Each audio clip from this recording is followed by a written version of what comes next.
هلو السلام عليكم ورحمة الله وبركاته.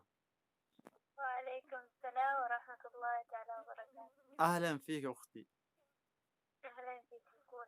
أبو هنيفة بدلي ميدياني تركيران سيدا ولا جرى قوبي بشنناتي قافي ديبي سيو جنگو چوربادي هيا مومو. يا ما دركون قبل. تولي جلق أبرتي قافين جلق أباك كجيتي أتيهرم تجرتا.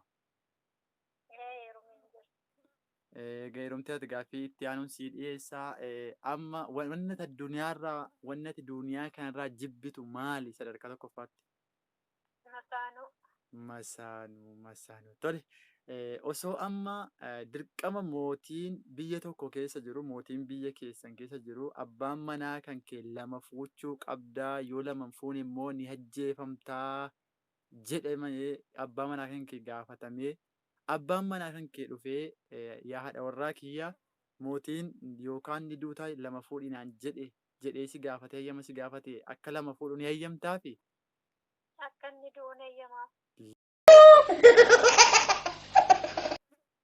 فمن قتل دون ماله فهو شهيد جدا رسول ربي صلى الله عليه وسلم. صلى الله عليه وسلم.